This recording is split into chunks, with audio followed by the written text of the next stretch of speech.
Hello, and welcome to In the Kitchen with Diabetes Canada, presented by Manulife. I'm Marilyn Smith. I'm going to be in the kitchen with you in cooking. I'm a professional home economist. I'm a cookbook author of Peace, Love, and Fibre. I'm actually the self-proclaimed queen of fibre, and I coined the phrase fart walk. And just as a sidebar, you can buy one of these fart walk hats. 10% of the gross goes towards diabetes, sending kids to camp. And it's 20% off for the month of November, and then it's all wrapped up. So we're going to make some fabulous recipes tonight, but first we're going to go over and see Katie wherever she is. Katie, take it away. Hello. Hi, everyone. My name is Katie. I'm a registered dietitian and a diabetes educator, as well as a professional home economist. I have been working in the diabetes space for the last 7 years. I work at a community health center in downtown Toronto, really busy place. Marilyn and I go way back, but more recently, we have been hosting some virtual healthy cooking on a budget programs for my catchment area. So this is a beautiful extension of the work we're already doing, and I am so pleased to be here again for week 2. Over to you, Kayla. Great. Hi, everyone, and welcome back. Thank you, Marilyn and Katie. My name is Kayla Runka. I work at Diabetes Canada, and I will be your moderator.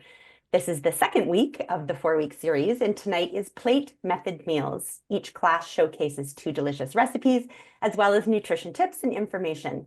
You'll receive the recording along with the recipes and nutrition resources the Monday following each class. The email will come from info@diabetes.ca. We do have an overwhelming number of participants again, which is amazing, but may make it difficult to get all of your questions. We're working on a way to answer those questions and get them out to you by the end of the series.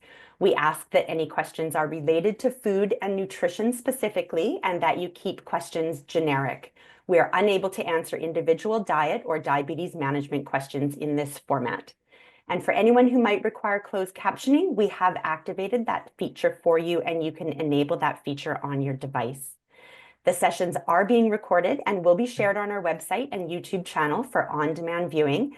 However, any questions posed in the chat will be visible to only those attending live today and will not be used in the recording in any way. We ask that any comments or reactions you share be affirming and positive and to the benefit of all attendees. Diabetes Canada will not tolerate disruptive comments or behavior and will take the necessary steps to ensure that this learning space remains comfortable for all. To ask a question, please post in the chat located at the bottom of your screen. The chat icon looks like a little word bubble or that text message button on your phone. We will not be able to answer questions with raised hands. Last but not least, events like this would not be possible without the support of our generous partner. In the Kitchen is proudly brought to you by our presenting partner, Manulife. We extend our heartfelt thanks to Manulife for their ongoing commitment to the diabetes community and their dedication to helping Canadians live longer, better, and healthier lives. Okay, over 2,000 people. You would not fit in my real life kitchen. And so I'm so glad that you're all here in my real life kitchen. This is very exciting for me. I love doing this. Now I'm recovering from a concussion, so I can't read what you're sending, but I can see hearts and thumbs up and, tooting horns. So if you want to comment for me, just send all that and I'll go, oh, okay, good.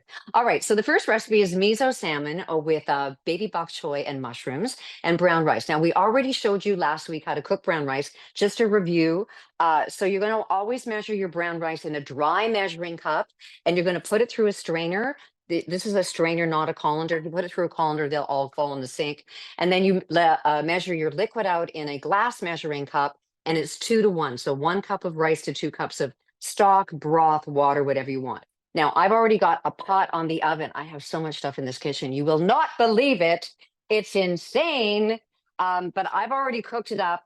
And when it's all cooked, now it depends on what brown rice you have. Brown basmati cooks faster than regular brown rice. So 25 to 30 minutes. A regular long brown rice would probably be about 30, 35, maybe even 40. When it's all cooked up, you're going to fluff it up, and it's going to be nice and fluffy. So when you take it off the heat or turn the heat off, you're going to let it sit there for 10 minutes to get fluffy, and then it won't be this sticky, gooey mess. All right, next thing up is let's talk about some vegetables. So baby bok choy, I want to see hands up or hearts. Who knows what who's eating baby bok choy already? Because if you're not, you should be. Oh, look at all the hearts. Goodness, goodness, goodness. But when you go to the grocery store, if you haven't ever bought them, wow, we're getting overwhelmed. You guys are on top of this.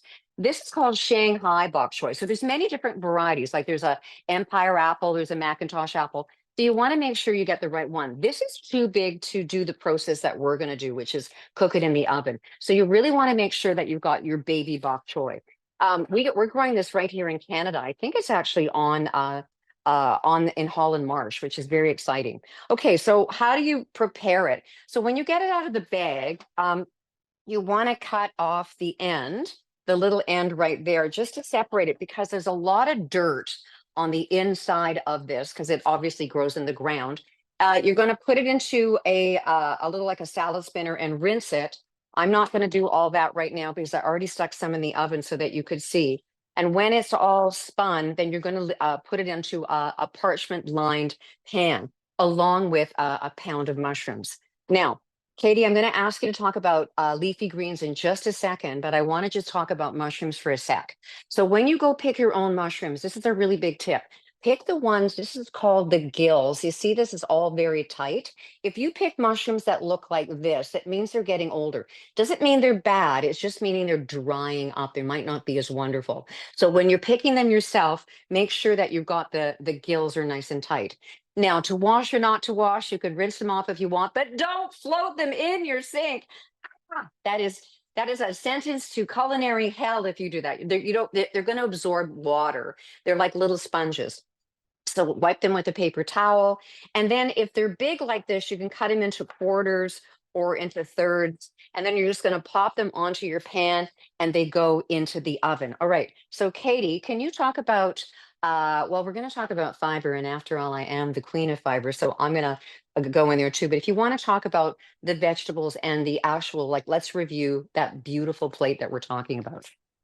For sure. So I love that poll at the beginning, and I hope that we get a astounding result at the end. We are opting for a balanced meal. So what does a balanced meal look like? It looks like trying to get 50% or half of your plate, as you can see here, hopefully, as non-starchy vegetables. So the bok choy and the mushrooms fall into that category.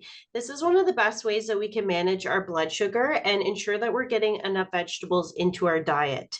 Leafy greens are fantastic. They are non-starchy. They're low in carbohydrates, full of vitamins A, C, E, K, all that good stuff. Mushrooms as well are one of the only vegetables that have vitamin D. So that's kind of cool. Yeah, who knew, right? So mushrooms contain vitamin D2, which is a little bit different than vitamin D3, which is the one that our body uses most often, but it can be converted to D3. So adding that to your diet is always a really good thing. Both of these vegetables are also full of antioxidants, which we know are super good for our health. So half your plate, starting with mushrooms and bok choy, is a really great place to start. All right. I'm just And going as to hop in. Oh, sorry, sorry. Marilyn. I'm going to hop in okay. quickly. We're getting a lot of questions in the chat about substitutions potentially for either the mushrooms or the bok choy. So Katie, maybe you can answer it from a non-starchy vegetable perspective, and Marilyn, you can answer it from a what would work in the recipe perspective. Okay. Katie, take it I away. think, yeah, from a vegetable perspective, if we're still wanting to get those non-starchy vegetables, I would opt for something green as well for the bok choy. So maybe if you're into cabbage or Brussels sprouts or broccoli, something of that nature, that would be great to substitute. Mushrooms, I think, are a little bit trickier because the texture is different. They're kind of doing a different thing from a culinary perspective. I would just add another vegetable. Maybe you want to switch it up and add a pepper or something like that. Something you like, maybe carrots. Marilyn, what are your thoughts? Okay, so I'm with you on the green thing. So broccoli, I think, would be the best one. But because you're only cooking the vegetables, those would go into the oven at 400 for 10 minutes. And then we're going to add the salmon after. So it has to be something that's going to take a fair amount. Like it can't take a lot of time or you're not going to be happy. So cut the broccoli small. And as far as mushrooms are concerned, I am such a mushroom fan. I mean, they can help support your immune system. They are loaded with soluble fiber, which makes me very happy. And so I want to make sure that you are eating mushrooms. So when we put the sauce on top, you might change your mind about mushrooms. And when you cook them in the oven, if you've only ever eaten them raw, you might go, oh, you know what? I'm actually liking this. So, okay, let's get on with the salmon. I'm going to start it off, and then Katie, we can talk about omega-3 fatty acids. Okay, first up. So you want to get a pound of salmon. Now, depending on where you buy the salmon, it might have skin on it or not. And so if you buy it at a fishmonger, they're going to take the skin off. If you didn't get it at a fishmonger, you got it at a grocery store, it's hard to get that skin off. And so my little trick, now I have arthritis in my thumb, so it's not going to be very good, is that you just actually pull it off very, very carefully. I tried doing this with a knife, and what happens is that because I'm not proficient in using a fish knife, I actually tore most of the salmon off. So this is kind of a fun thing you can get your husband or maybe your children to do. Anyway, so you're going to always take the skin off, and then you're going to cut it into cubes, and we're going to put it in a plastic bag or on a plate because we want to marinate it. Now, you always wash your hands before and after you're touching raw protein. I'm just washing mine in the sink right now because I washed them before, but I want to touch my other ingredients. So we're going to make a marinade that's actually very flavorful. Marilyn, This I'm was just going to jump in quickly because there's two good questions that okay. Hang on, apply hang on, hang on. specifically to the salmon. Okay, I just want to say I'm just getting rid of this because that was what the raw salmon was on. Okay, go. Yes, Kayla, go. Perfect. So the first question is could you use frozen fish instead of fresh? Yes, and that's a great question. And frozen fish is going to be less expensive. It is also going to be skinned, but you're going to have to thaw it out first in the fridge. Do not thaw anything on the counter. Always thaw it in the refrigerator overnight. So that's a great question. Okay, And yes, and because it's marinated, it's going to have fabulous flavor. Yes, okay. next The question. second question is could you replace, if you're not a fish eater, the protein in this dish with something like a tofu or chicken, an alternative to salmon? So you're talking to a West Coast girl who was raised on salmon. And so I'm Not just too going to bad. silently cry. So anyway, so yes, you can. You can totally do it. My daughter-in-law is not a salmon lover. I'm going to convert her if this is the last thing I do in my life. So yeah, but you know what I gotta say, once again, because of the marinade and all the flavoring, you might become a convert. And when you buy fish, if you walk into a fish store and it stinks like low tide beside, like it smells like a sewer, then it's not good fish, okay? Fresh fish has no odor. It should smell like the clean ocean. And so if you're getting old fish, that might be one of the reasons why you don't like it as much. Okay, we got to get cracking here or we're never going to get this finished. All right, so I'm going to make the marinade. You're going to get the recipe. I'm not going to say all the amounts, but that is low sodium tamari. If you're gluten free, tamari is the one you want. It's naturally gluten free. Or you can use soy sauce. Not all soy sauces are made as well as this brand. I don't work for either one, but this is traditionally brewed. A lot of soy sauces have a lot of colors and a lot of other ingredients. So try to get the ones either tamari or a naturally brewed a soy sauce. And now we're going to add one of my favorite ingredients. It's called miso. So miso paste is a fermented soybean. It's amazing. You've had miso soup in Japanese restaurants. This is the white kind. You can see I use it a lot. I use it in salad dressings I use it a lot in fish and chicken. Store it in the refrigerator once it's open. It's going to last about 3 months. And it gives an amazing flavor. We're going to add some sesame oil, which also adds a ton of flavor. We've got some maple syrup or brown sugar for the marinade. We've got a little bit of water just to sort of thin it out. And we have a little tiny bit of diced ginger and some rice vinegar. And when I use rice vinegar, if you look on the bottle, it says no sugar, no sodium. This is the one that I want you to get. There are rice vinegars that have sugar and salt in it, but I like this better. It's a cleaner taste. And we're going to mix that up now with the tamari and the soy sauce. You're going to, I like to store all that stuff in the fridge, but specifically sesame oil. If you don't use it a lot, store this in the fridge. It's one of the few oils that I tell people to store in the fridge, but it's going to last a lot longer if you do.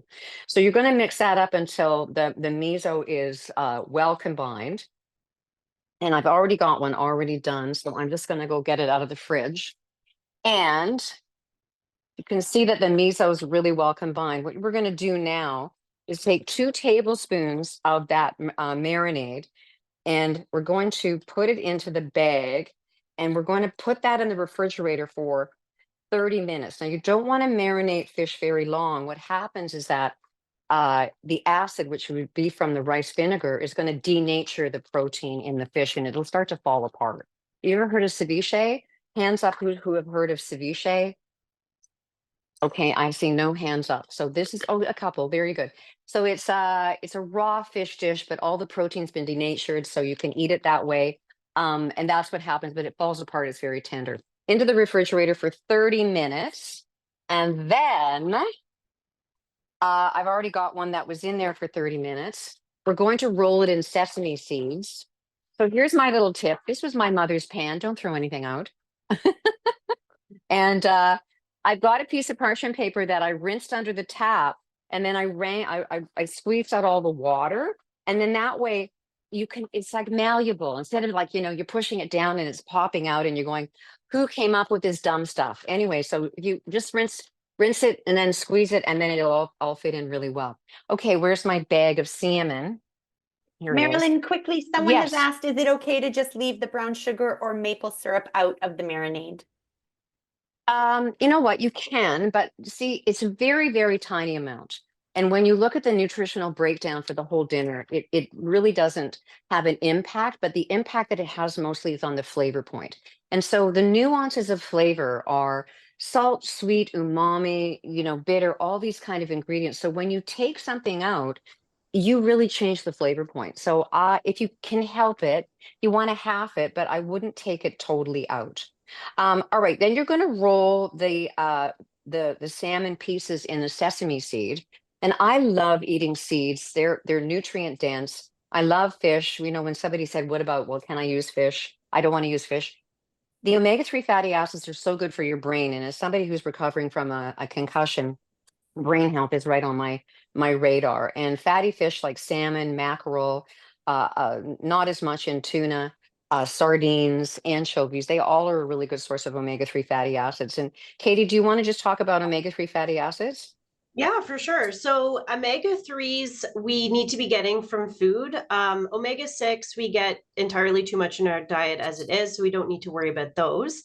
And omega-9s our body is able to make. So we really want to be focusing on trying to get omega-3s in our diet, specifically ALA, EPA, and DHA. So those are the three big ones.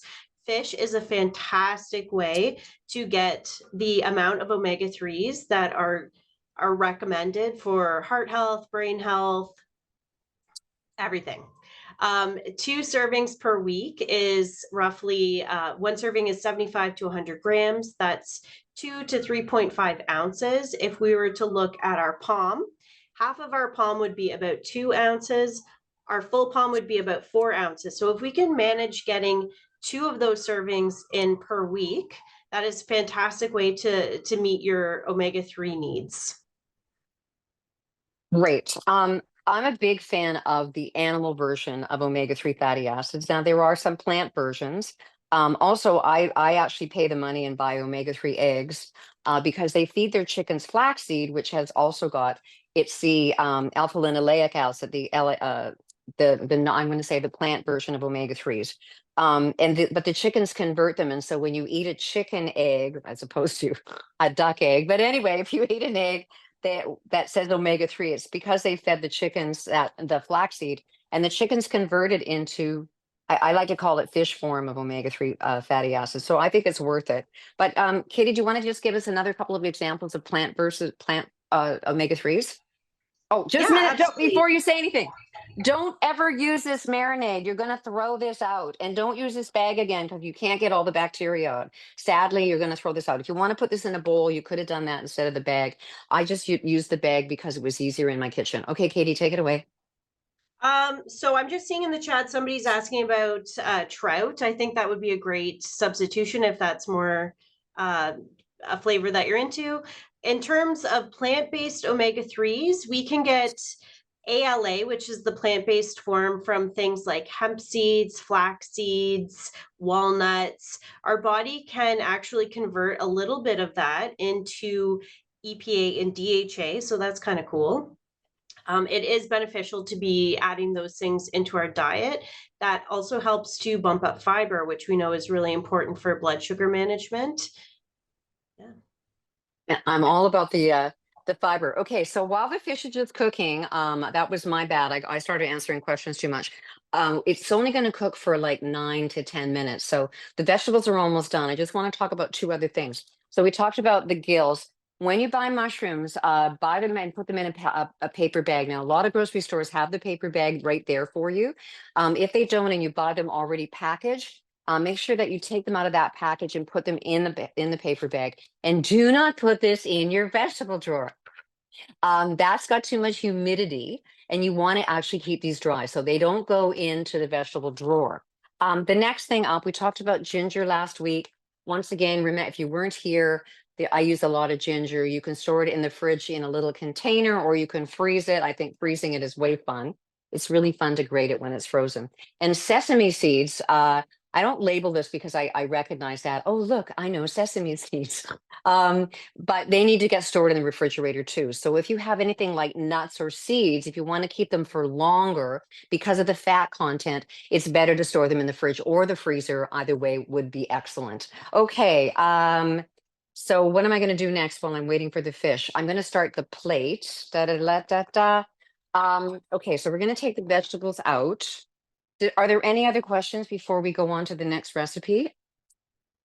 Oh, this looks fantastic. Okay, I just wanted you to see how cool this is. So the vegetables were cooked a little bit too long. It almost became like a bok choy chip, but that's okay. But you see the amount of shrinkage that happened.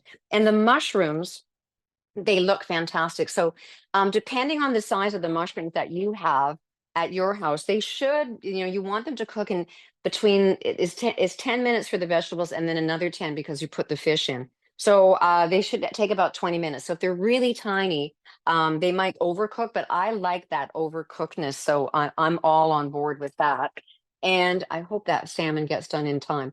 I love plating on pretty dishes. I'm a cookbook writer. So one of the other ones, but I find that when you have a massive plate, which is kind of the style, and you put your stuff on, you go, is that all I'm getting? But if you put it on a small plate, you go, look at all the stuff I'm getting. So let's do half this plate. So we're going to take a quarter of the bok choy. Marilyn, a few people, if you can just mention, are wondering what you put on the veggies. I think they missed the... Nothing. Yeah. Nothing yet. Okay, I know you're all freaking out. So what we're going to do is we're going to put the rest of the marinade, we're going to drizzle it on and have it as kind of a sauce that goes on the whole thing. So there's Not the marinade that the salmon was in, to be clear. Okay. You separated marinade aside before you did that. So this is the bottle, and look what we're going to show. I already threw it in the garbage. So you're not going to use this because you will die.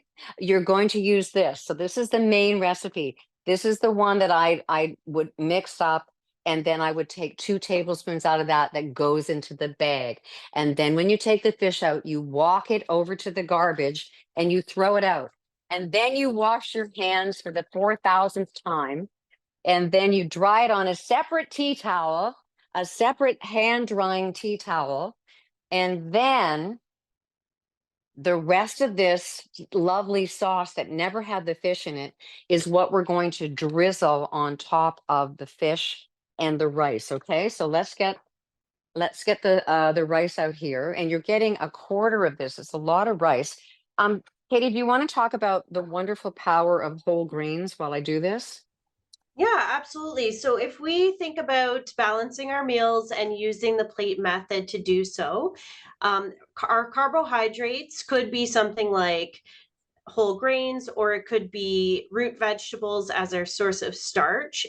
Adding whole grains is a really great way to bump up the fiber in your meal, which is going to help you meet your daily fiber recommendations, which most Canadians are not meeting. Most of us are getting about 14 grams, and we actually need more like 25 to 38. And there's some evidence to suggest that 50 grams for people living with diabetes is a really good amount to shoot for. So whole grains can definitely help get you there. And that would represent about 1/4 of your meal, 25%. Whole grains are lower on the glycemic index because they take a bit longer to digest. And that's always going to be good for blood sugar management when we're adding that fiber. And I think a really cool idea too is that when you cook that big pot, say there's just two of you, you can freeze it. So I always have a whole bunch of different cooked grains in my freezer. I'll either have wheat berries or brown rice or barley or quinoa, which isn't really a whole grain, but we'll talk about that in a sec. So that if I want to make a dish that's ready to go, then I've already got the whole grain in the freezer. I just have to warm it up. And you're going to get 4 of these beautiful little salmon sesame beauties onto the plate, and then I cut them into about 16. So you get 1/4 of this, and then da da da da da da, and then you drizzle it all with a little bit of the marinade onto the mushrooms and onto the bok choy, and you can even drizzle some onto the rice. And there is our half your plate is vegetables, 1/4 is protein, and 1/4 is the complex carbohydrate. Okay. Da da da da da da. Yay, I'm seeing all the hearts. I can hardly Lots wait of to eat love. this. That looks Lots of delicious, love. Marilyn. I know you're Great. going to set up the next recipe now, so I have a Great. few questions prepared to ask Katie from the chat. Great. Of course, we have one of the same questions we had last week about rice, and is rice okay to eat when you have diabetes? And also a question about resistant starch. Is it better to chill the rice and then warm it up again when you eat it? Yeah, for sure. So I think there's a lot of confusion about rice. Some people have read or been told that you shouldn't be eating rice because it's going to spike your blood sugar. But in all honesty, rice can be a huge part of different cultural cuisines. And, when you're eating brown rice, you're getting a whole grain, you're getting fiber. It's all about the quantity and the quality of the carbohydrate. So, yes, when you are cooking and cooling rice, you are creating a resistant starch. Resistant starches are great for helping to like slightly lower the glycemic load of the rice, but it's also helping to feed the good bacteria in your gut. So if you want to make a batch of whole grains or brown rice, before you go and prep this meal, that's one way that you can get some resistant starches into your diet. We don't need to fear rice. I think if we're sticking to 1/4 of the plate, which is about 25% of our meal, that's very reasonable. Very reasonable. If you want to add beans and legumes like we did last week, that's another way that we can bump up the protein and bump up the fiber, which is going to help to balance our blood sugars. So don't fear rice. It's all about the amount, and there are little tips and tricks to make sure that you're getting a balanced meal and your blood sugars are stabilized. Yeah, and even, I mean, one of the topics tonight, plate method meals, it's what else is also in your meal other than just the rice. So that combination of, carbohydrate, protein, fat, fiber really makes a big difference. One of the other questions, and just before I answer, several people have asked where they can get one of the aprons. The aprons were designed specifically for this series. So I will pass the message on to some other people in our organization and let them know that people are interested in the aprons. And then another question is, what would be a good sesame seed replacement for those that can't have sesame seeds? Some people are allergic, things like that. So I would use hemp hearts or ground flaxseed. Katie, okay. what would you use? Yeah, I would agree with that. I mean, if you wanted to try something different, maybe you could even do a little bit of coconut. That's going to increase the fat in the meal. But that could be a fun alternative, or like a crushed nut, like maybe like a crushed almond. Those would be I've my. had I've had pecan crusted fish, so that might be something too. But you're right, you're adding more protein, not as much, but you're adding Yeah. fat. But yeah, those would be good. I wouldn't put it in breadcrumbs. I think I would just actually just cook it plain, and then that you're getting a lot of the flavor from the sauce that we're pouring over top of the vegetables. So Perfect. okay, all right. Um, Can we go on to the next one? I'm we worried can about go on time. to the next one. Yep. Okay. All right. So the next one is a is a really fun recipe. There's like a bunch of different elements on it, but basically we're going to make like a Greek meatball. So once again, wash your hands before, but I'm putting jazz hands because Marilyn's dancing around.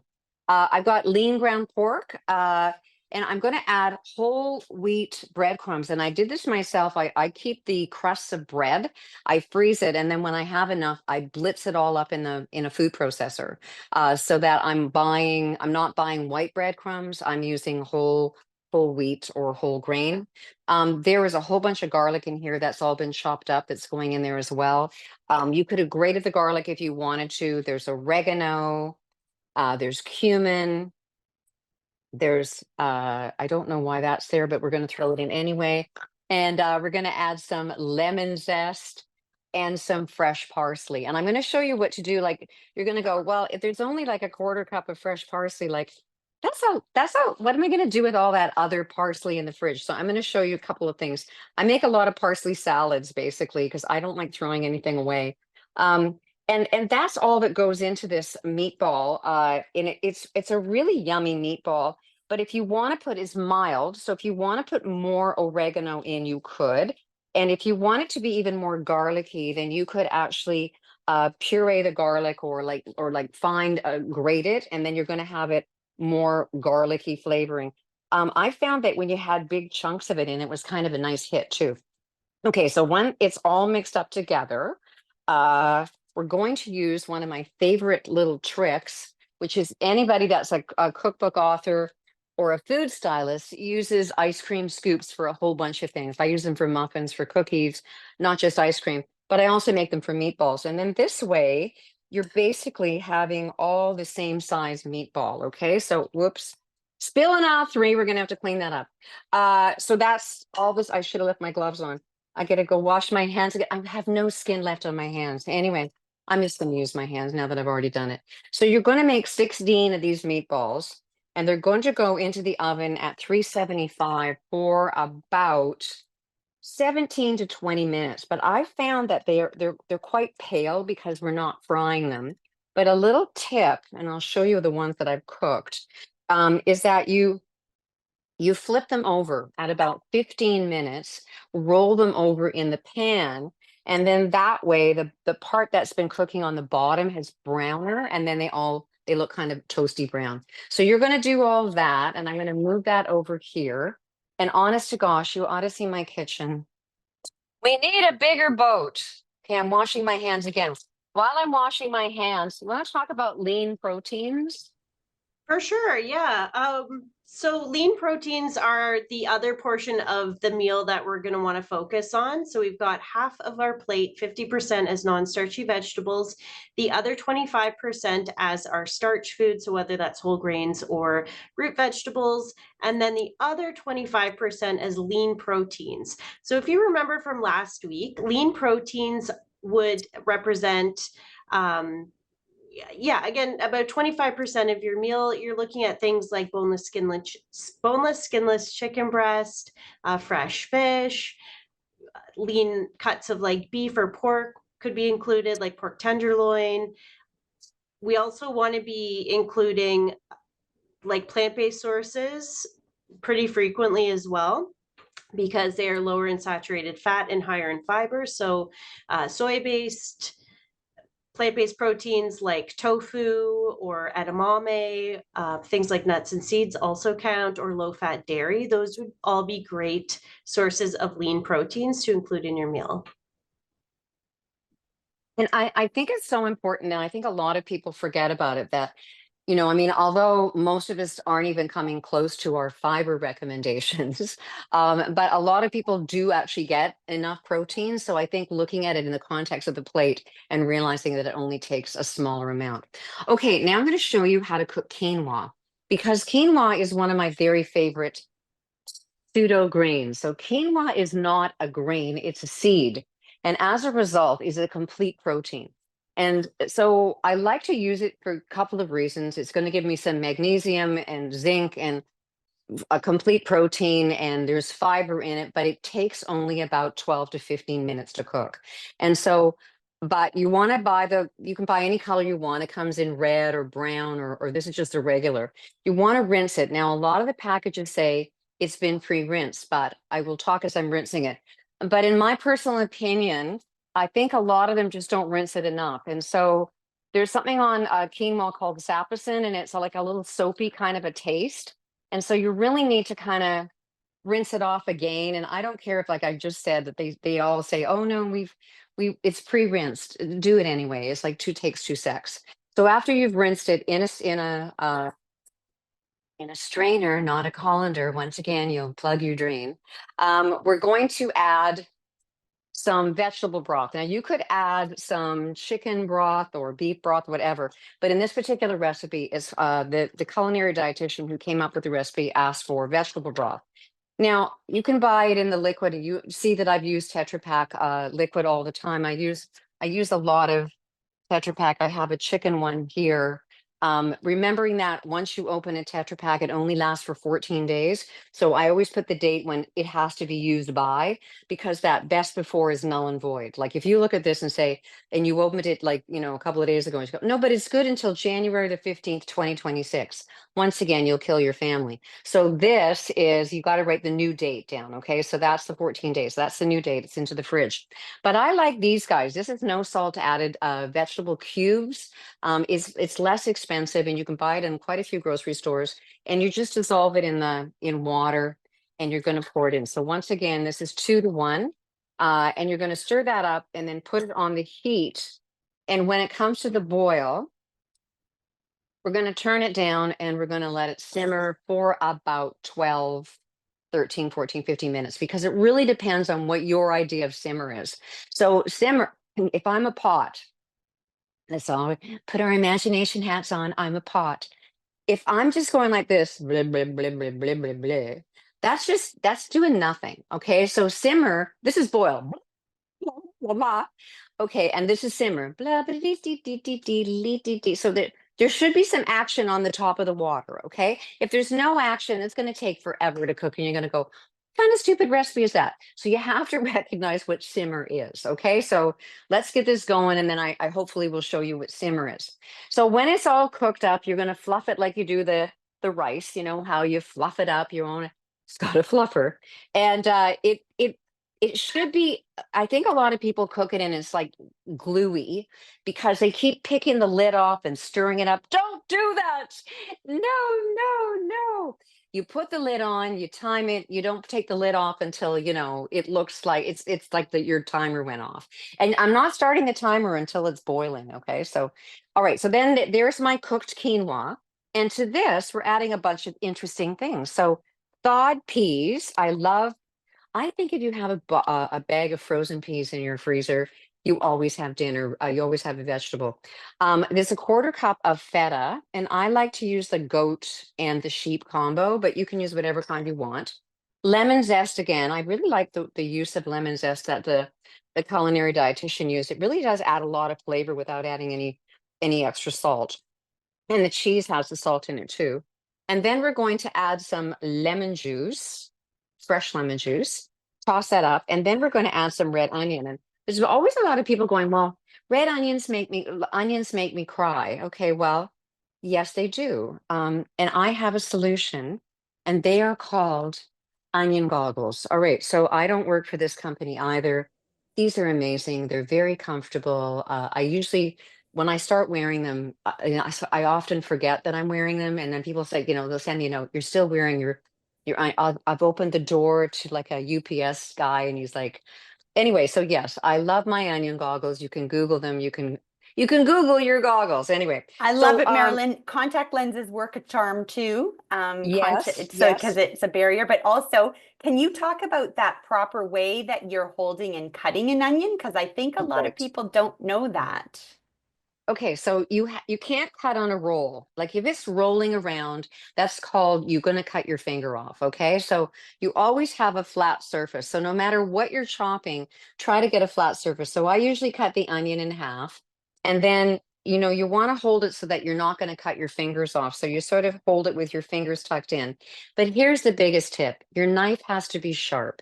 And we did a bunch of reels to tell people to, come join the class. And one of them was knife skills. So this is not a knife sharpener. This is a steel, and a steel realigns the edge. And so I get my knives professionally sharpened once a year, maybe twice a year. But I use this steel probably, I don't know, every couple of days. So what it does is it just makes the edge once again beautiful. And then you have to go wash this off because there could be little shavings of the metal on there, and you're going to wipe it really well. And so this knife, the reason people cut their fingers off usually is because the knife was too dull. And a sharp knife is a joy to use. So just a little, it's just, yeah, it's just a little habit that you can get into. The recipe for the quinoa salad calls for 3/4 of a cup of the sliced onion. If you don't like red onion as much as I do, you could lower the onion, but it really does add a real zippity doo-dah.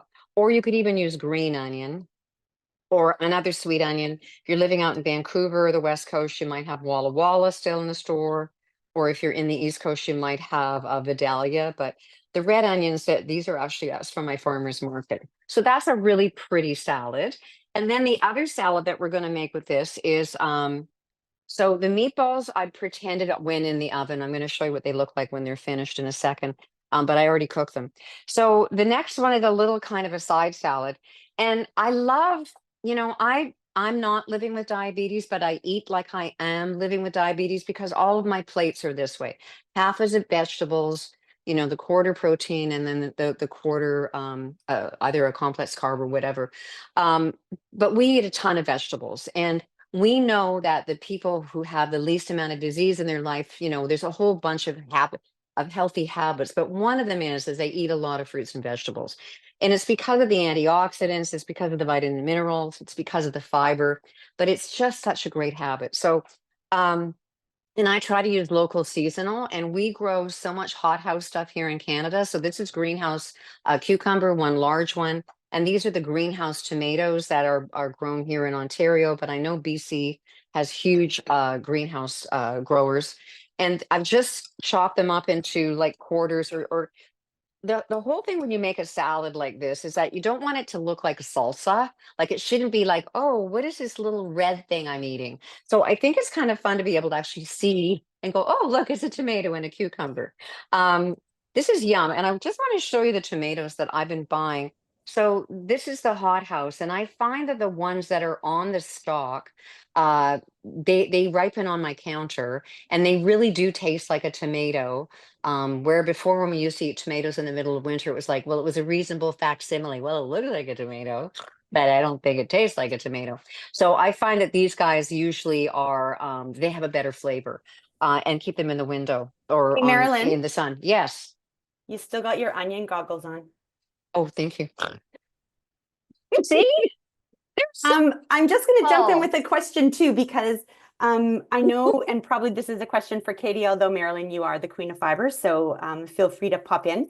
But we've talked a lot about whole grains, we've talked about fiber and whole grains and those non-starchy vegetables, 3/4 of your plate.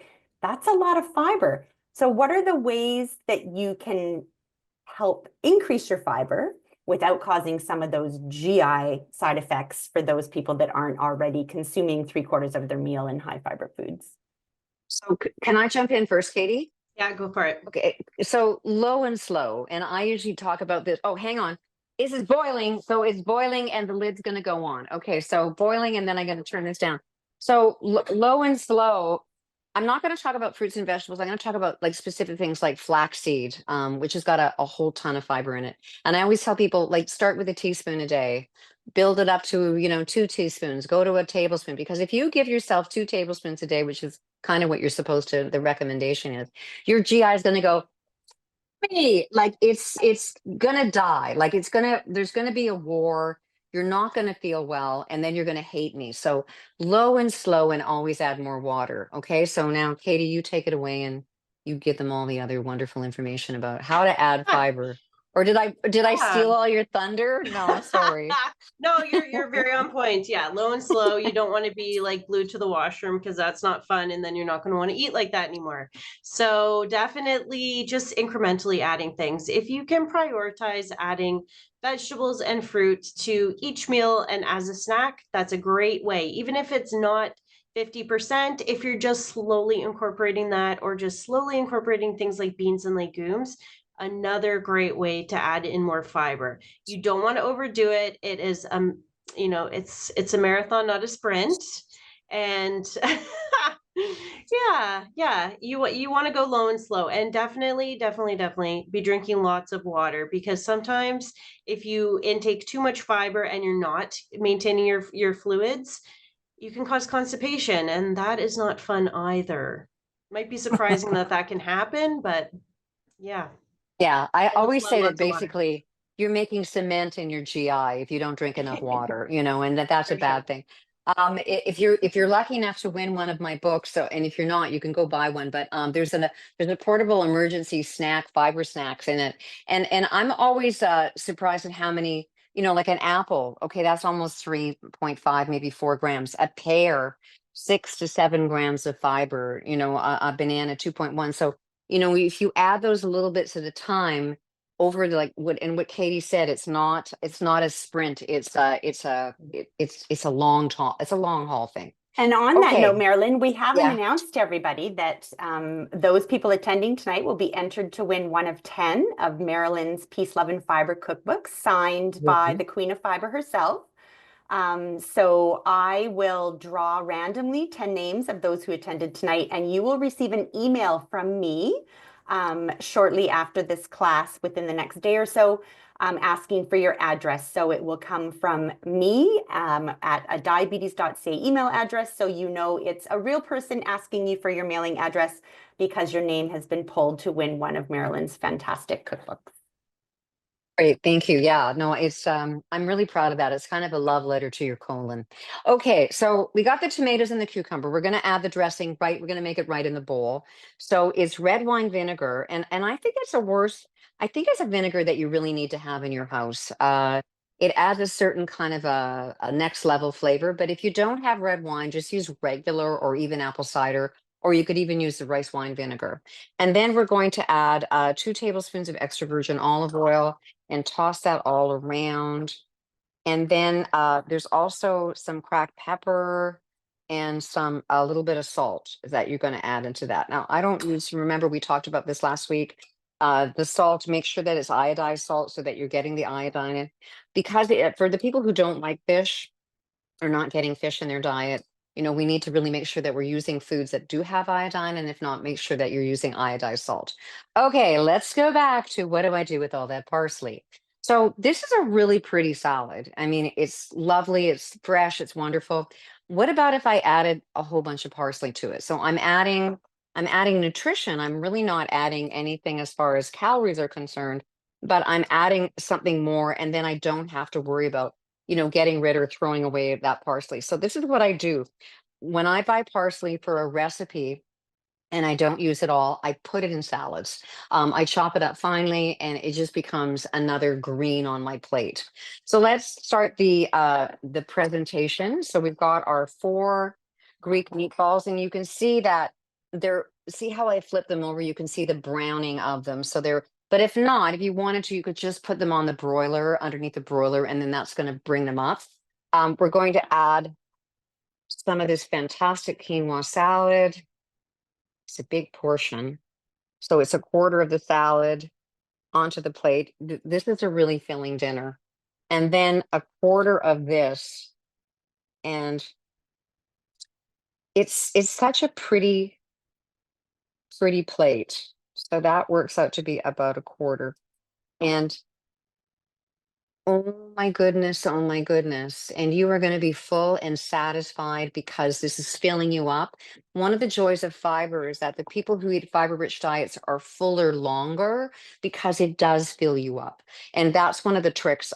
They've done studies with people who eat whole grains, and they tend, and not that this is like a fake thing, but they tend to eat less in the long run, and they tend to be a little thinner because they're fuller. So you don't want to give up that. And just as a little sidebar, I made my own tzatziki because I love tzatziki. So if you want to make your own tzatziki, you just get no fat, 0 fat Greek yogurt, and then you're going to grate in some fresh garlic, and you can put a little dollop because it tastes really, really good on the meatballs. And I think that you can never have enough garlic. So I'm kind of like, we have not had a vampire attack in our house ever. And I think it's because we eat so much garlic. But garlic is also really good for your gut health, as is onion. So everything on this plate, your gut is going, thank you, hallelujah. And it's satisfying and delicious. And how much time do we have left? Oh, we have great. We did really good Yes, today. we did. And Yes, just so we did. everyone knows, that little tzatziki tip for homemade sauce is Yep. on the recipes. And there were a few questions about substitutions and where to find miso in the grocery store and things like that, also included in the tips in the recipes. So again, you will receive the recording from tonight, along with all 3 of the recipes and 2 nutrition resources. So Katie talked us through the balanced plate, as well as the importance of fiber in managing your diabetes. And so you will get nutrition resources on those as well. So look for that email from Diabetes Canada on Monday. And with that, next week is Comfort Classics. So some of your favorite things that you like to eat, Marilyn will be recreating for us next week. One thing I did want to ask, and I think both Marilyn and Katie would have this in, I know as a registered dietitian, I love to fill half my plate with fruits and vegetables for that, high hit of fiber. It can get pretty pricey these days. Mhm. So, from a diabetes management perspective, and even Canada's food guide suggests that's the way to eat. So do you have some tips on how to increase your fiber at your meal in a more budget-friendly way? Definitely. So this is something that I hear all the time in my practice, and I have 3 recommendations. And Marilyn, feel free to jump in too if you think of anything to add. But I would say start with buying some frozen vegetables. They go a long way. You're gonna get really nutritious produce because it's picked at peak season. It's flash frozen. The nutrients are preserved. It's a great budget friendly way to be able to get half your plate as non-starchy vegetables. And yeah, super nutritious. So go for it. Try some new things out. I would say also canned vegetables totally work too. If you have the option to do like a low sodium canned vegetable, that would be optimal. If it's the full sodium kind, that's no problem. Just give it a good rinse, and you're removing quite a bit of sodium when you do so. So canned vegetables also count. And my other tip would be to try and eat seasonally as much as possible. And this is something Marilyn talks about so much. And I think a great example is, if you're wanting to do a salad on the side, lettuce isn't really in season right now. So if you want to do something like cabbage or kale, those are in season. They're going to be less expensive. And that's also a way to get in, more vegetables. Yeah, I agree with Katie. But Katie's, when she first hired me to work with her, it's cooking on a budget, and so that's what we do.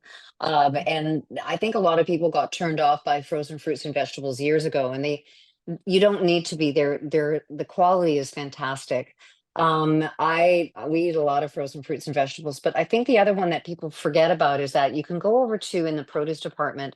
There's a bunch of different ways you can save money too. So some grocery stores carry imperfect looking vegetables. So, like a gnarly looking carrot, but like the carrot's still great and you're going to save a whack of money. They usually sell carrots, sweet potatoes, apples for sure. So you can save money on that. Another one is that in the produce department as well, they might have a shelf or a section where they'll show, this, you need to use this tonight. I mean, you save money doing that if you buy protein as well. If you go to the protein department, very often it'll say 30% off, but you have to use it tonight, or 50% off, you have to use it tonight. And so they have the same thing in the produce department. But the big one that Katie and I both talk about a lot is like eat seasonally, so we eat a lot of coleslaws, we eat a lot of cabbage slaws right now. That parsley that I use as a garnish goes into a salad. Yeah, the only green that I really buy right now is arugula. But I do buy a ton of kale, and we use it cooked or in a salad. Yeah, I'm a big believer in the power of the green vegetable, the green leafy vegetables. So don't skimp on it. And you can buy frozen kale as well. It's really good in adding into soups. And then to save money is also using, I call it vegetable drawer soup. I make that once a week in the fall and winter seasons, where I take whatever's in my vegetable drawer that's looking like it's like a little sad, and I make a fly by the seat of my pants kind of a soup. I love that, Marilyn. For me, that's fried rice. And You it's make my what? husband's favorite meal, fried rice. So Oh I yeah, look fried at rice. anything in Yes. my fridge that's left over and I put it in a pan, and literally I think my husband would eat it every day if that's what I made. Yeah, no, you know what? Scott's a big fan of that too. I also do like an okonomiyaki, but it's like whatever I've got left too.